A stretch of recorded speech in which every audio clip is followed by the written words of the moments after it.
Welcome back to the shed. So today we have our amazing cameraman Cameron. Turn around, say hi. Hello. Alright. So what we're doing today is we're going to be doing a bit of finishing work on the stovepipe for the wood stove chimney. So I did record another video where I recorded myself trying to put all this together, but then I realized that the audio was really garbled. So I'm probably going to wind up stitching all that in here on like a fast run. But what we're doing right now is we have to do a couple things. So one thing that we got to do, this is the chimney, or the stovepipe. So the top of this is going to go up into the ceiling, up there, where my chimney comes in from the ceiling. And so that is a 7-inch pipe. And so anyone who's kind of watching this and hasn't really done stovepipes before, you always measure the inside diameter. So that is a 7-inch inside diameter on the chimney. My stove, however, has a 6-inch. So I had to buy this 7-inch to 6-inch reducer, which is what this big bulbous thing on the top here. So then my run down to the stove is 6-inch pipe, and so when I did this, I was about 3 or 4 inches short from the top of from the pipe to the stove. So I did buy a set of telescoping 6-inch pipe, which turned out I either did it wrong or something, but it's stuck in its smallest shape right now. So in order to make this work, basically I can't really return this because I kind of mangled it up a little bit, but what we're going to do now is we're going to do a couple things. So number one, we're going to install a flue damper into our longer pipe here. Number two is I've got an adjustable collar. So Cameron, if you want to follow me with the camera here, I'll show you what's in this paper bag. And I bought all this stuff from Home Hardware with my own money. They did not sponsor me. But what this does is this is going to go on top of the stove, and we can put our pipe on the inside, and this will tighten around it, and that'll buy us that extra couple inches that we need. Should have done that from the beginning, but anyway. So, first things first, before I install this, oh, you know what, I'm going to take this price tag off. I don't want that getting too hot and catching fire or anything like that.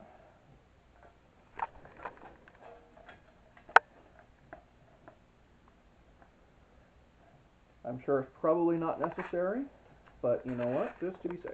Better safe than sorry. I'll have to, I'm sure it's probably fine.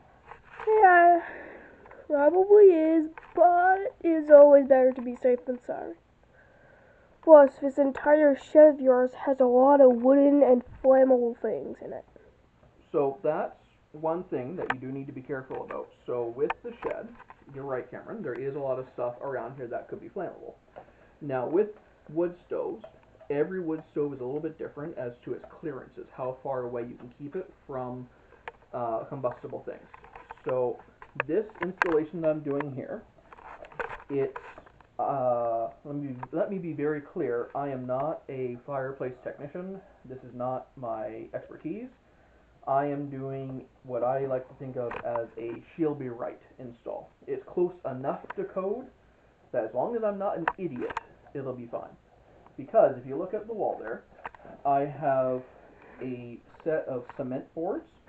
So instead of regular drywall, it's cement drywall. And I do have it with an air gap away from the wall. Now the code says that the air gap has to be, I think it was 5/8 of an inch. I got 2x4 metal studs, and that is going to run the full length from the chimney down to the stove. Now I am using single walled pipe, but because I'm using that cement board, that gives me a little bit of a clearance there.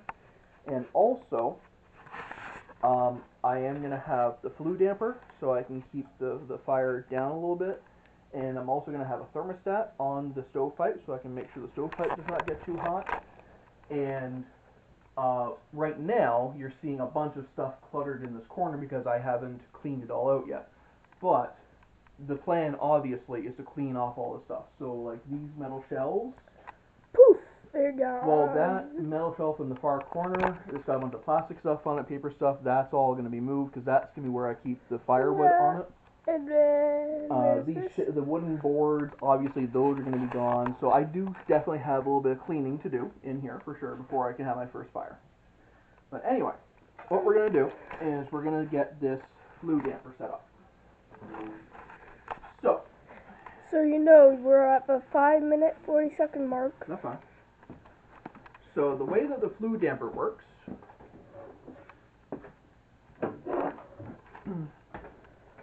Okay, so Cameron, I want you to get this into the frame here. Okay. So the flue damper is going to go across our chimney pipe that way. And what you do is you turn it on the handle. So if you leave it open, then that means that your fire is going to get a lot of air. If you close it, that means it's going to cut off the airflow to the fire. I see. It's like a lid, a garbage can lid. Almost. Would you say? Almost. It blocks out the flies from coming in, but you can swap it out to let the flies come in. Not quite. It's an example on a different stereo. I guess, yeah. Because what is going to happen is, because the way that a chimney in a fireplace is supposed to work, it pulls air in from the room. So pulls the air in. Okay, so come here on the stove door here, okay? So here's the stove door. And there's every stove. Now every stove is a little different. Some have it under here, some have it on the door, but on this one, there's this handle on the door. And these holes allow air into the stove. So I can open that up and that will let air into it because fire needs fuel, air, and heat in order to work, right? Yeah. So you cut off one of those things, fire will go away. Basically. You cut off the fuel source, fire doesn't have anything to burn on. You cut off the heat, fire doesn't come. If you cut off the air, there's nothing. It's like the air and the fuel are almost partners. Yeah, because you fuel the fire by giving it more wood and more air, right? So what happens is air flows into the stove from the room through the door, and then you burn your wood on the inside, and then the air pulls up through the chimney. And so what happens is you get this draft, this pull of air in and up. The more air that it can pull out through the chimney, the more it can pull in from the room. So by cutting it off and capping it at the chimney, that means that it can't pull as much air from the room, which then means your fire is going to burn slower and lower. So preserving fuel and making it lower for warmer days. Well, kind of, yeah. And so what we're going to do is we're going to, on this pipe, we're going to punch a couple holes for that flue damper to go in. Because when you look at the flue damper, so here's how this works, okay? So you poke the hole, you stick it through, and you turn the flap, you twist the flap. Yeah, so what you do is, see how there's this bend in the metal here? So there's a spring here to hold it on tension. Hold up, let me give the bend in the metal. Yeah, right there. Yeah. Right there. So you push it in, and you can turn it, and then you can pull it out. Okay. So we're going to be putting this part through the pipe. And then while we are doing that, we're also going to be holding this down here and feeding it through. So that it can go like that. It's almost like if you're trying to lockpick something. Kind of, I guess. It kind of. Not that I know how to lockpick something or what it's like, but similar. So now the other trick to this too is you want to make sure that the hole we drill is not too big, because it needs to go just enough for this thing. So I got my drill set here. And if the hole's too big, smoke's gonna leak out from the hole, Well, And not a little bit. a little bit. Yeah. And long term, a little bit is gonna become a lot bit, and that's gonna hurt your lungs. Camera on the drill bits here. So what we need to do is we need to find a drill bit that's going to be about the right size of our metal here. So that looks just about right. Maybe this one here.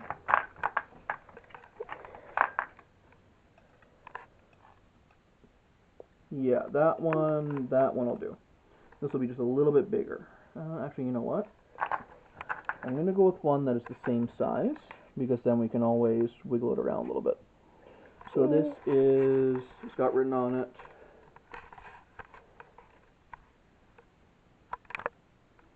$15.64. Okay. That's another thing, Cameron. Like, I do a lot of things by eye, but every drill bit has an actual proper size written on it. So what we need to do is we need to get our drill out. Who is a drill? Got to go open. Put it in. I want to capture you puncturing a hole. So here's what I want to do, though. I'm going to take my sweater off because I'm going to have to reach my arm in there, and the sweater's going to get in the way. Gonna have to poke a hole and step it through. So you know we're at the 11-minute and 50-second mark. That's fine. Time does fly. Okay, so what I need to do is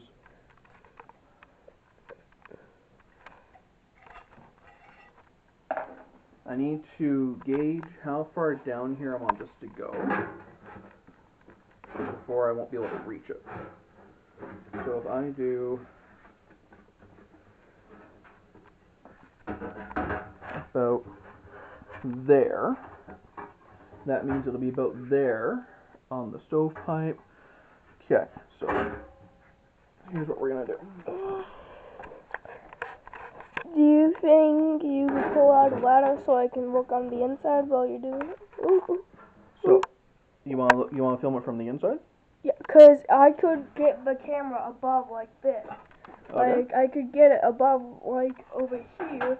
Look at the inside while you're doing it. That could give us a cool effect. Sure. I mean, it's better than the outside. Can you move that space heater, please? It's what's It's not plugged in. Just move it around. That's what's on the inside that counts, right? All right, there you go. So get up there.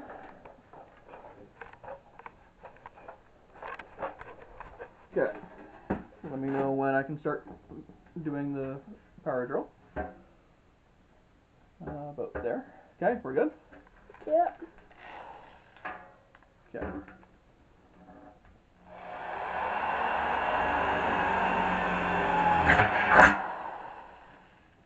Okay. Did you see that? Now, I'm going to put this through. Oh, you know what? I did need to go one size up. Better puncture another hole.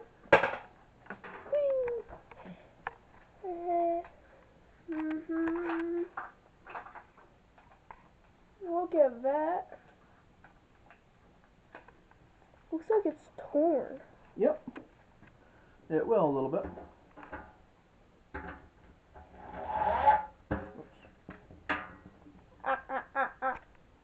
Technical difficulties.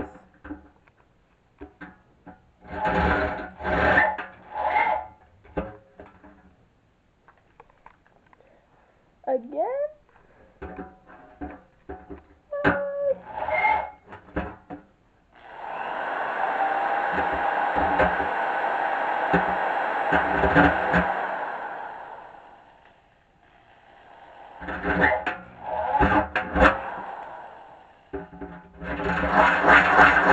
There we go. That should do. So, we feed Okay. And then what I want to do is I want to figure out how, like where on the other side that I'm going through to. Here, let me help with that. Well, hold on, I have an idea. Yeah, your finger's on it. Yeah, the tip of your finger's right on it. So, you can kind of see a bit of a bulge here. So what I'm going to do, pull my finger there. And we're past the 15-minute mark. Yippee! Let's scratch that with our tip there. That'll do. Okay. Okay, let's go for the next hole.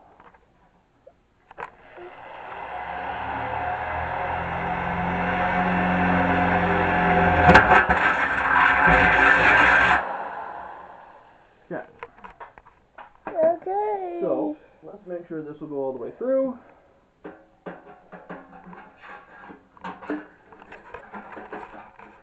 Look at what my father has done over here. Oh yeah, my work light. Yeah. Yeah, he strapped a fan Oh, the fan. So. to something with duct tape, strapped that to the ceiling. So How does he expect to keep it held up? So can I explain that one? Yeah. Okay, so put the video up there. Yeah. Okay, so do you see on the ceiling how there's bolts coming through the ceiling? On the far right. Okay. Yeah, there's that. I got it. And if you walk around to the other side, you'll see other bolts on the ceiling. There's two on the other side. Yeah. Okay, so those are what's called toggle bolts. So here, look at me. The way a toggle bolt works is the bolt goes through the ceiling and it's got a little metal bit that flattens out, so it spreads the weight out. So it's like having like a little T. It's like on nuts the ceiling. and bolts. Yes, and each of those toggle bolts are rated for 100 pounds, and there's no way that fan weighs that much weight. Now next, what happens is I've got some chain, which is hooked onto the toggle bolt. Yeah, so there's an S hook on there. There's a hook on the end of the toggle bolt. The chain goes down, and then there's another set of S hooks into the grill of the fan here, and it's supported from four corners, so it's got equal coverage. The furnace filters are there because the way the airflow works is air goes into the furnace filter and then down out through the fan. So that's a fan that's also an air purifier. Now that is nice. So right now in the winter time, I have the fan pointed down because what will happen is hot air rises, it'll go into the filter and it'll filter out all the dust and junk that's in the air, and then back down and keep me warm. In the winter time, I point the fan the other way so that the cold air can go. Yep. Okay, so we're gonna put this in here.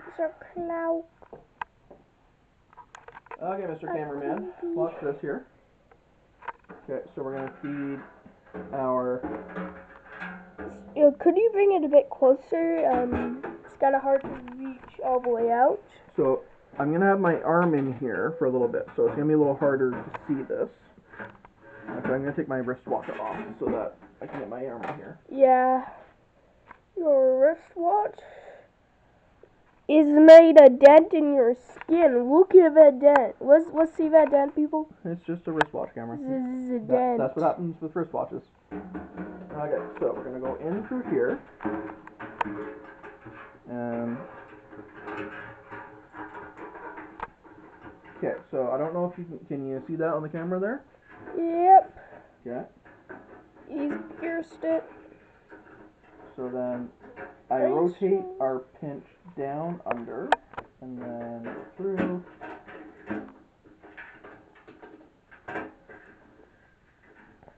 And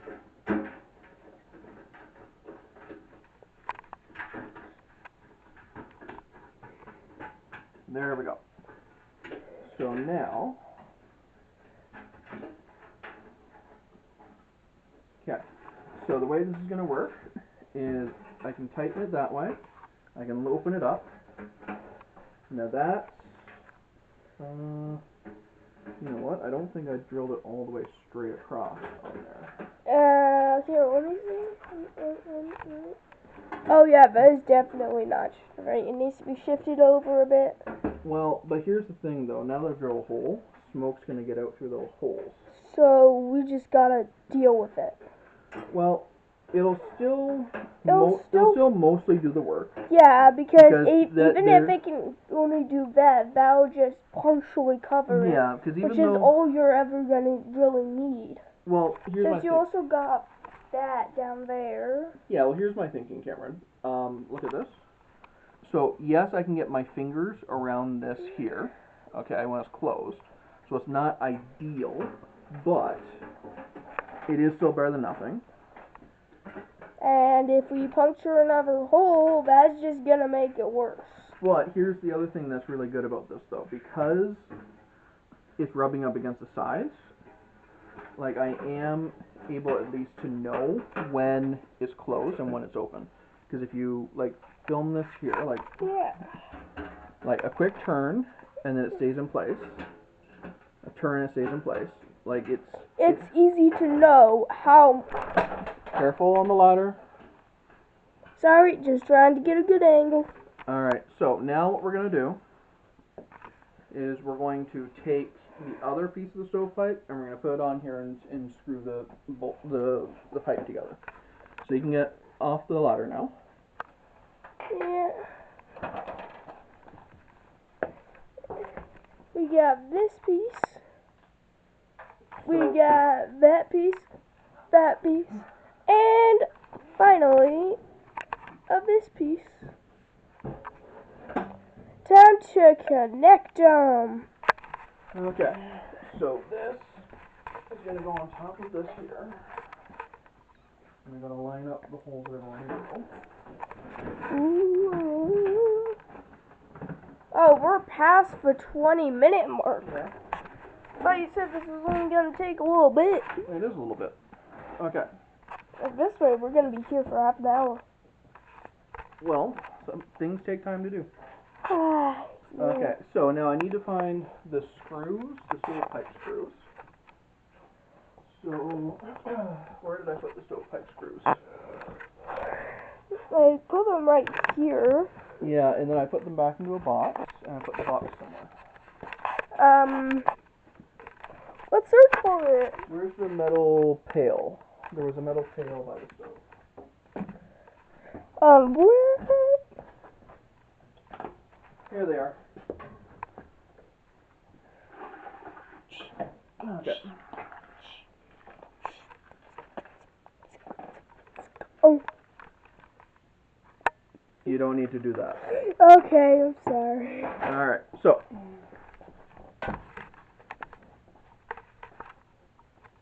Just a baby back here. We're going to put this here. Ooh, battery's running into the yellow. Yep, that's fine. We'll only get another minute or so. Okay.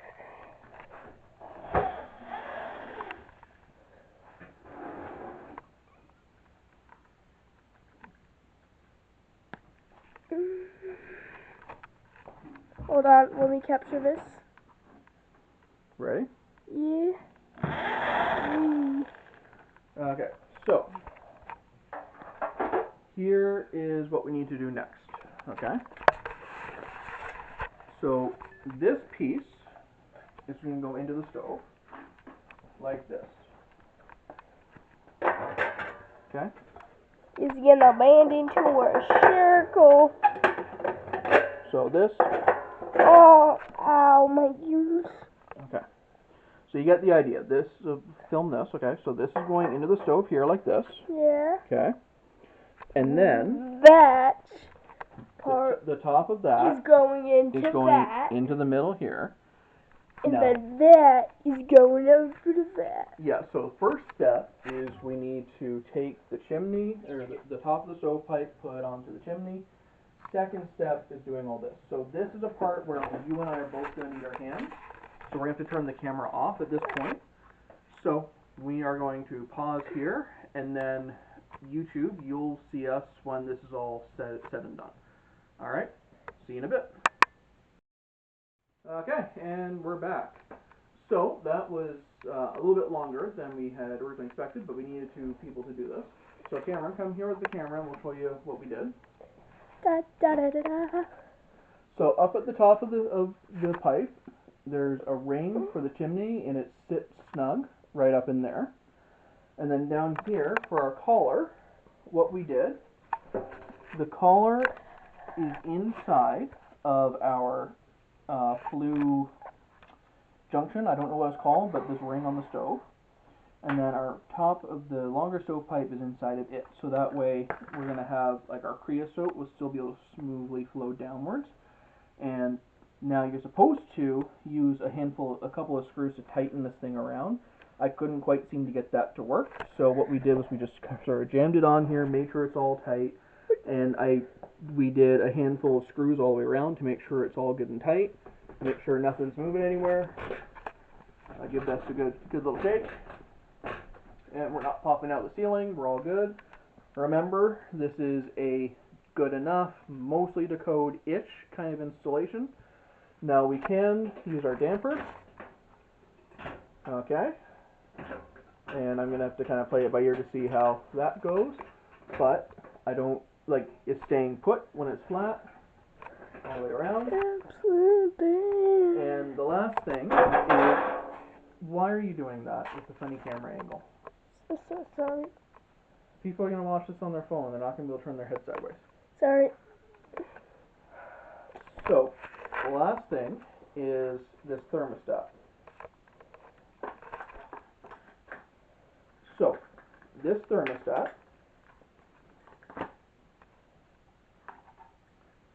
it's a magnetic thermostat.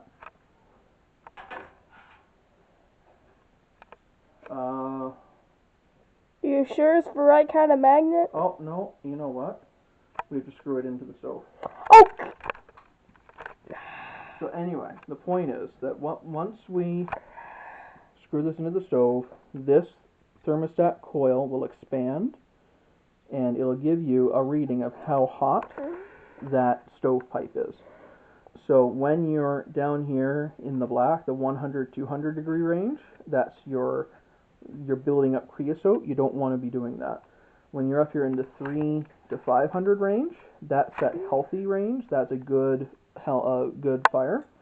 Once you get beyond that, up into the 5, 7, 900 degree range, now you're into like very dangerous. You're going to have a chimney fire range. So what you got to do is make sure that you feed your fire to the point where you're in this range here. Plus 2, this shed is 16 foot by 20 foot. So if I get this thing hotter than 400 degrees, it's going to be a sauna in here. So thank you very much for watching our video and watching as we put this together and listening in with Cameron's commentary. And we will see you later. Safe travels.